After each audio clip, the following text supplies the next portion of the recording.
Good morning everyone. Political science के सभी students का एक बार पुनः श्रीमती मौर्य देवी तापड़िया कन्या महाविद्यालय जसवंतगढ़ के इस यूट्यूब चैनल पर हार्दिक अभिनंदन एवं हार्दिक की गहराइयों से स्वागत करता हूं। हमारी जो आज की क्लास है वो बीए प्रथम वर्ष की भारतीय राजनीतिक विचार, इसमें बाल गंगाधर तिलक है। इनके हम स्वदेशी बहिष्कार और जो निष्क्रिय प्रतिरोध है इसके विचार जानेंगे कि बाल गंगाधर तिलक है इनके क्या ये थे। तो इन लक्ष्य की प्रवृत्ति ये है, स्वदेशी बहिष्कार और निष्क्रिय प्रतिरोध है, ये स्वराज्य की लक्ष्य प्राप्ति के क्या थे, प्रभावपूर्ण साधन थे। देश के लिए स्वराज्य तिलक का एकमात्र लक्ष्य था और तिलक साधनों की संवैधानिकता या नैतिकता की अपेक्षा उसकी प्रभावशीलता, उनकी जो प्रभावशीलता है उसको अधिक महत्वपूर्ण मानते थे।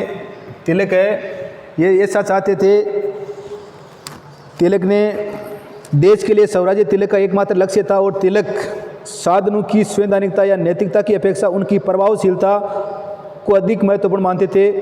तिलक के अनुसार इस लक्ष्य की प्राप्ति के महत्वपूर्ण साधन या प्रभावपूर्ण साधन है वो स्वदेशी बहिष्कार और राष्ट्रीय शिक्षा है। स्वदेशी और बहिष्कार तिलक के चिंतन के अनुसार तिलक द्वारा अपनाए गए दो सबसे महत्वपूर्ण साधन है वो कौन से थे।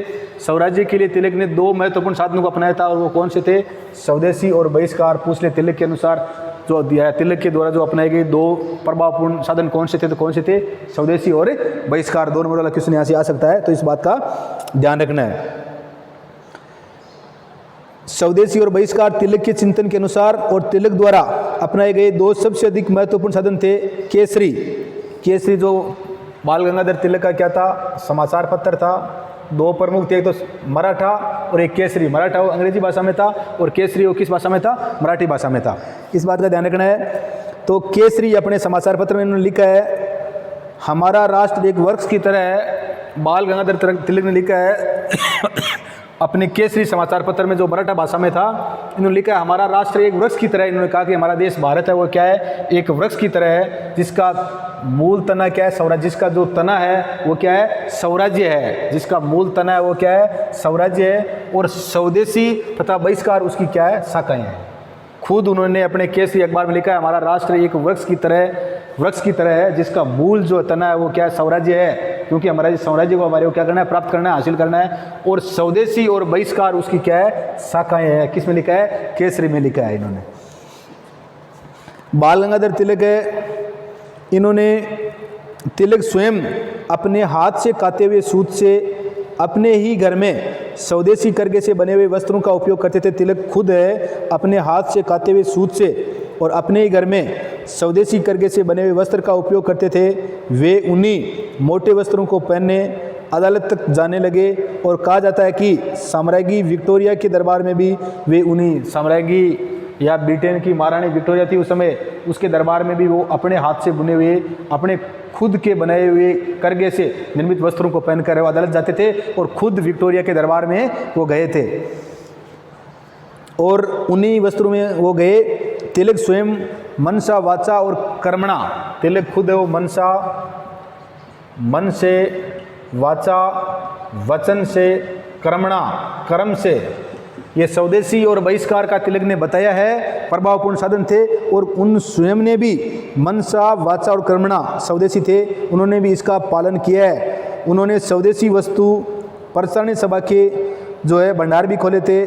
तिलक ने 8 जनवरी 1907 को अपना समाचार पत्र कौन सा, केसरी, इसमें तिलक ने स्वयं कहा है कि विदेशी वस्तु 8 जनवरी 1907 को केसरी में उन्होंने कहा कि विदेशी वस्तु इस देश में नहीं आनी चाहिए, केवल वही वस्तुएं जो यहाँ उत्पन्न की जाती है और निर्मित होती है खरीदी और इस्तेमाल की जानी चाहिए। तिलक ने खुद अपने जो केसरी नामक समाचार पत्र है इसमें 8 जनवरी 1907 को विदेशी वस्तु इस देश में नहीं आनी चाहिए, केवल वही वस्तु जो यहाँ उत्पन्न की जाती है और निर्मित होती है खरीदी और इस्तेमाल की जानी चाहिए। हमें केवल वही कपड़ा प्रयोग करना चाहिए जो यहाँ बनाया जाता है, चाहे कितना ही मोटा झोटा क्यों ना हो। और हमने देख चुके हैं कि तिलक खुद है वो अपने हाथ से निर्मित कपड़े को पहनकर अदालत जाते थे और खुद साम्राज्ञी विक्टोरिया के दरबार में भी उस मोटे अपने हाथ से बुने हुए कपड़े को पहनकर जाते थे। तो तिलक को मनसा वाचा और कर्मणा से क्या थे, स्वराज्य के प्रति है वो इनका लगाव था। तिलक का विचार था कि शासन की नीति इस देश के उद्योगों को संरक्षण देने की होनी चाहिए। शासन है उसकी नीति है इस देश के उद्योगों को संरक्षण देने की होनी चाहिए, लेकिन शासन ने स्वतंत्र व्यापार की नीति अपनाकर इस देश के उद्योगों को संरक्षण देने के बजाय क्या कर दिया है, कठिन प्रतियोगिता में डालकर इनको नष्ट कर दिया है। तो तिलक ने स्वदेशी और बहिष्कार को आर्थिक विकास के लिए साधन के रूप में नहीं वरन इसके साथ ही राजनीतिक आंदोलन के रूप में भी इनका अर्थ वो ग्रहण किया है। तिलक ने हमारे पास शस्त्र नहीं है किंतु उनकी आवश्यकता ही भी नहीं है, हमारे पास बहिष्कार के रूप में एक अधिक प्रभावशाली अस्त्र है। तिलक ने कहा कि हमारे पास बहिष्कार के रूप में एक क्या है, अधिक प्रभावशाली क्या है, अस्त्र है। तिलक मानते हैं कि हमारे पास में बहिष्कार के रूप में एक जो प्रभावशाली अस्त्र है, हमारे को शस्त्रों की आवश्यकता है नहीं, हमारे पास बहिष्कार के रूप में एक अधिक प्रभावशाली अस्त्र है। बहिष्कार आंदोलन की शक्ति को स्वीकार करते हुए कलकत्ता में एंग्लो इंडियन समाचार पत्र दी इंग्लिशमैन में लिखा, बहिष्कार आंदोलन है इसको स्वीकार करते हुए कलकत्ता में एंग्लो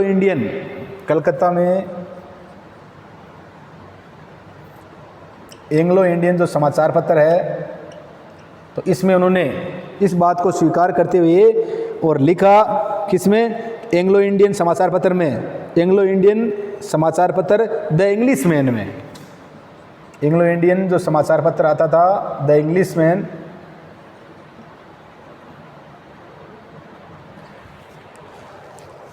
द इंग्लिशमैन में लिखा, ये बिल्कुल सत्य है कि कलकत्ता के गोदामों में कपड़ा इतना भरा हुआ है कि वह बेचा नहीं जा सकता। कई बड़ी से बड़ी यूरोपियन निर्यात दुकानों को या तो बंद करना पड़ा है या उनका व्यापार बहुत मंद गति पर आ गया है। बहिष्कार के रूप में राज के शत्रु ने देश में ब्रिटिश हितों पर कुठाराघात करने का एक अत्यंत प्रभावशाली शस्त्र है वो पा लिया है। उन्होंने खुद ने अपने जो एंग्लो इंडियन है उसका, एंग्लो इंडियन मतलब खुद अंग्रेजों ने अपने एंग्लो इंडियन जो समाचार पत्र का जो द इंग्लिशमैन था उसमें इस बात को स्वीकार किया है कि भारत ने जो अंग्रेजी जो है, जो अंग्रेजों का या यूरोपीय जो सामान है उसका बहिष्कार करने की वजह से यूरोपीय कंपनियां किस आधार पर, यूरोपीय कंपनियां हैं वो बंद होने के कगार पर पहुंच गई है और कलकत्ता में इतना माल पड़ा है कि उसको कोई खरीदने वाला नहीं है। ये बात उन्होंने खुद ने अपने जो ये एंग्लो इंडियन है इनका समाचार पत्र द इंग्लिशमैन, इसमें उन्होंने स्वीकार किया है। बहिष्कार एक राजनीतिक शस्त्र, बहिष्कार है वो क्या है, एक राजनीतिक शस्त्र है, निष्क्रिय प्रतिरोध है। बाल गंगाधर तिलक ने कहा कि बहिष्कार एक क्या है, राजनीतिक शस्त्र हथियार है और ये क्या है, निष्क्रिय प्रतिरोध है। तिलक ने बहिष्कार का आशय केवल विदेशी माल का बहिष्कार नहीं था, वो तो इसे ब्रिटिश शासन के बहिष्कार के रूप में अपनाना चाहते थे। तिलक तो इसे निष्क्रिय प्रतिरोध को ब्रिटिश शासन है, इस ब्रिटिश शासन के बहिष्कार के रूप में अपनाना चाहते थे, जिससे शासन की नौकरियां, उपाधियां, सार्वजनिक समारोह और अदालतों का बहिष्कार तथा लगान और अन्य कर अदा न करने की बात सम्मिलित थी। ये तो ऐसी स्थिति थी जिसे निष्क्रिय प्रतिरोध नाम देना क्या होगा, उचित होगा। तो इस प्रकार से तिलक ने इन्होंने निष्क्रिय प्रतिरोध के बारे में ये बातें बताई थी। महात्मा गांधी 1920-21 के वर्षों में ब्रिटिश सरकार के विरुद्ध आंदोलन चलाया था। बहिष्कार आंदोलन की शक्ति की व्याख्या करते हुए पुणे के एक भाषण में तिलक ने जनता से कहा था, तुम्हें जानना चाहिए कि तुम उस शक्ति का एक महान तत्व हो। तिलक ने कहा कि तुम्हें जानना चाहिए कि तुम उस शक्ति का एक महान तत्व हो जिससे भारत में प्रशासन चलाया जाता है। ब्रिटिश शासन रूपी ये शक्तिशाली यंत्र तुम्हारी सहायता के बिना नहीं चलाया जा सकता। खुद तिलक ने इस बात को स्वीकार किया है कि जो ब्रिटेन का हमारे देश में शासन चल रहा है वो हमारे देश की जनता के सहयोग से चल रहा है। अगर देश की जनता ब्रिटिश शासन का सहयोग नहीं करेगी तो यहाँ पर क्या नहीं चलेगा, ब्रिटेन का शासन है वो नहीं चलेगा। तो इस प्रकार से तिलक ने, यदि तुम सक्रिय प्रतिरोध, तिलक खुद बोल रहे हैं कि यदि तुम्हारे में सक्रिय प्रतिरोध की शक्ति नहीं है तो क्या तुम में आत्म त्याग और आत्म स्वयं की, तिलक बोल रहे हैं कि अगर तुम्हारे में सक्रिय प्रतिरोध की शक्ति नहीं है तो क्या तुम में या भारत की जनता में आत्म त्याग और आत्म स्वयं की भी शक्ति नहीं है कि तुम अपने ही ऊपर शासन करने में विदेशी सरकार की क्या न करो, सहायता न करो। ये बोले कि तुम्हारे में इतना ही आत्म संयम नहीं है, तुम्हारे में इतना ही आत्म त्याग की भावना नहीं है कि आप जो विदेशी शासन हमारे ऊपर शासन कर रहा है उसकी सरकार की क्या न करो, उनकी सहायता नहीं करो। यही बहिष्कार है और यही हमारा कहने का आशय है कि बहिष्कार एक राजनीतिक शस्त्र है। हम कर वसूल करने और शांति स्थापित करने में सहायता नहीं करेंगे। बहिष्कार हमारा राजनीतिक शस्त्र है और हम कर वसूल करने या टैक्स वसूल करने और शांति स्थापित करने में ब्रिटिश सरकार की क्या नहीं करेंगे, सहायता नहीं करेंगे। ये बात कौन बोल रहे हैं? तिलक भारतीय जनता को बोले कि जिनमें आप सक्रिय प्रतिरोध नहीं कर सकते तो आप निष्क्रिय प्रतिरोध सो कर सकते हो। और निष्क्रिय प्रतिरोध क्या है कि आपको ब्रिटिश सरकार का किसी भी प्रकार से क्या नहीं करना है, सहयोग नहीं करना है। ये बात कौन बोल रहे हैं? तिलक स्वयं बोल रहे हैं कि आपको किसी भी प्रकार ब्रिटिश सरकार है इसका क्या नहीं करना है, सहयोग नहीं करना है। और तिलक ने लोगों को बहिष्कार का मार्ग और इसका राजनीतिक स्वरूप दिखाकर स्वराज्य का मार्ग क्या किया था, प्रशस्त किया था। तो इस प्रकार से तिलक, बाल गंगाधर तिलक का स्वदेशी बहिष्कार और जो निष्क्रिय प्रतिरोध है इसमें क्या थी, इन साधनों में इनकी प्रभावपूर्ण भूमिका थी और भारतीय राजनीति में इनका सबसे, गांधी जी से पहले इन्होंने इसका उपयोग किया था। तो आज हमने तिलक के जो स्वदेशी बहिष्कार और निष्क्रिय प्रतिरोध है इनके विचारों का क्या किया, अध्ययन किया। और मैं आशा करता हूं कि आपके समझ में आ गया होगा। बीच में एक किसी का है वो कॉल आने की वजह से थोड़ा डिस्ट्रीब्यूशन हुई है, तो आप थोड़ा उसको देख लेना। वीडियो को लाइक शेयर व सब्सक्राइब कर देना। धन्यवाद। जय हिंद, जय भारत।